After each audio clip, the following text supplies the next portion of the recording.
Okay. ഈ ഒരു question പറഞ്ഞിരിക്കുന്നത് ഒരു ഓയിൽ മർച്ചൻ്റ് ആണെങ്കിൽ മൂന്ന് വെറൈറ്റി ഓഫ് ഓയിൽസ് അതിൻ്റെ വോളിയം 432, 594, 702 റെസ്പെക്റ്റീവ്ലിയാണ്. അങ്ങനെയാണെങ്കിൽ ഇതിനെ ഈക്വൽ സൈസുള്ള ക്യാനിലോട്ട് മാറ്റണം. നമ്പർ ഓഫ് ക്യാൻസ് ആണ് ചോദിച്ചിരിക്കുന്നത്. അപ്പോൾ ഇതിൻ്റെ ഇതെല്ലാം ഉൾക്കൊള്ളാൻ പറ്റണം. ഈ 432 ഒരു പർട്ടിക്കുലർ സൈസുള്ള ക്യാനിലോട്ട് നമ്മൾ ഇടുന്നു. ആ ക്യാന് എത്രയെണ്ണം ഉണ്ട്. ഓക്കെ. അതുപോലെ തന്നെ 594 ഒരു സെയിം സൈസുള്ള ക്യാനിലോട്ട് ഇടുന്നു. ആ ക്യാൻ എത്ര എണ്ണം ഉണ്ട്, ആ ഒരു രീതിക്കാണ് വരുന്നത്. അപ്പോൾ ഇവിടെ ആക്ച്വലി വരുന്ന കോൺസെപ്റ്റ് എന്ന് വെച്ച് കഴിഞ്ഞാൽ HCFൻ്റെ കോൺസെപ്റ്റാണ്, ഹയസ്റ്റ് കോമൺ ഫാക്ടറിൻ്റെ കോൺസെപ്റ്റാണ്.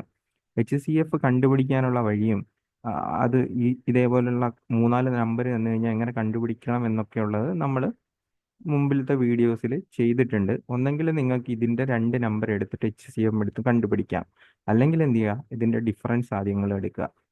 തമ്മിൽ അടുത്തടുത്തുള്ള രണ്ട് നമ്പേഴ്സ് തമ്മിലുള്ള ഡിഫറൻസ് 432, 594. അപ്പോൾ ഇവിടെ രണ്ട് വരും, 162 വരും. 162 വരും ഒന്നാമത്തെ കേസിൽ. രണ്ടാമത്തെ കേസിലാണെങ്കിൽ 8 വരും.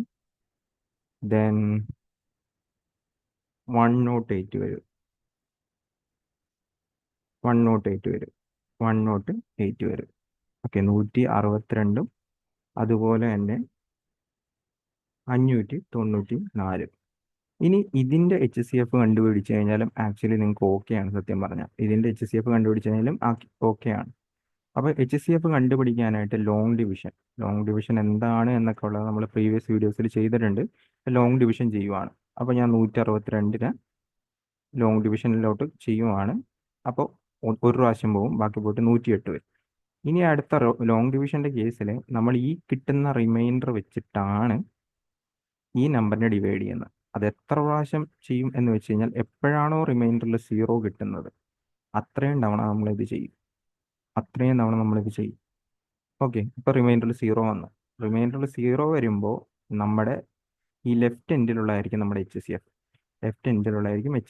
അപ്പോൾ ഈ എല്ലാം ഉൾക്കൊള്ളാൻ പറ്റുന്ന 432, 594, 702 ഉൾക്കൊള്ളാൻ പറ്റുന്ന ഏറ്റവും വലിയ ക്യാനിൻ്റെ സൈസ് എത്രയായിരിക്കും? 54 ആയിരിക്കും. ഇനി എത്ര ക്യാൻ, ഓരോന്നിനും എത്ര ക്യാൻ വേണമെന്ന് ചോദിച്ചിരിക്കുന്നത്.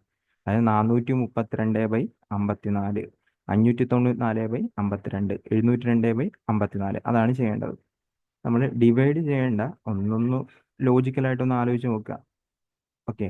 നമ്മുടെ ഏതായാലും 432/504 അതായത് ഈ കിട്ടാൻ പോകുന്ന നമ്പർ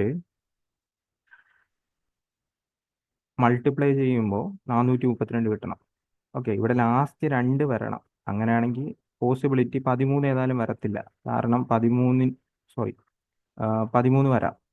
നമുക്ക് ലാസ്റ്റ് ഡിജിറ്റ് ഒക്കെ വെച്ചിട്ട് നോക്കാം. 54x13 വരുമോ, 54x8 വരുമോ, അങ്ങനെ വെച്ച് നമുക്ക് നോക്കാം. അപ്പോൾ 13 എടുത്തു കഴിഞ്ഞാൽ ആക്ച്വലി 54-നേക്കാളും കൂടുതൽ വരും. അപ്പോൾ ഓപ്ഷൻ എ വരത്തില്ല. 8 വരാനുള്ള പോസിബിലിറ്റി ഉണ്ട്, 54x8. ഓക്കെ. ദെൻ 6 വരത്തില്ല എന്ന് ഞാൻ പറയാനുള്ള കാരണം 54x6 എന്ന് പറയുമ്പോൾ ആ ഒരു സാധനത്തിന്റെ ലാസ്റ്റ് ഡിജിറ്റ് 4ആണ് വരുന്നത്. ഇവിടെ 2ആണ് കിടക്കുന്നത്. ഓക്കെ. ഇനി രണ്ട് ഓപ്ഷൻ. ഓക്കെ. രണ്ട് ഓപ്ഷനിൽ 8 ആയതുകൊണ്ട് തന്നെ അതിന് ചെയ്ത് നോക്കണ്ട. കാരണം ഈ 432-നെ 54 വെച്ച് ഡിവൈഡ് ചെയ്യുമ്പോൾ 8 തന്നെ വരുള്ളൂ. ഓക്കെ. ഇനി സെക്കൻഡ് ഓപ്ഷൻ രണ്ടിടത്തും ചേഞ്ച് ചെയ്ത് കിടക്കുന്നു. അപ്പം നമ്മളത് നോക്കണം. 594/54. ഓക്കെ. ഏത് വെച്ച് 54-നെ മൾട്ടിപ്ലൈ ചെയ്യുമ്പോഴാണ് ലാസ്റ്റ് ഡിജിറ്റ് 4 വരണത് നോക്കിയാൽ മതി. 13ആണോ 11ആണോ നോക്കിയാൽ മതി. 11 ആയിരിക്കും. സോ ഇതായിരിക്കും ആൻസർ. സ്റ്റിൽ നിങ്ങൾക്ക് ഡൗട്ട് ഉണ്ടെങ്കിൽ 432-നെ 54 വെച്ച് ഡിവൈഡ് ചെയ്യുമ്പോൾ നിങ്ങൾക്ക് 8 കിട്ടും. അതുപോലെ തന്നെ 594-നെ 54 വെച്ച് ഡിവൈഡ് ചെയ്യുമ്പോൾ 11 കിട്ടും. 702-നെ 54 വെച്ച് ഡിവൈഡ് ചെയ്യുമ്പോൾ 13 കിട്ടും. ഇങ്ങനെയായിരിക്കും വരുന്നത്. സോ ഇതായിരിക്കും നമ്പർ ഓഫ് ക്യാൻസ്.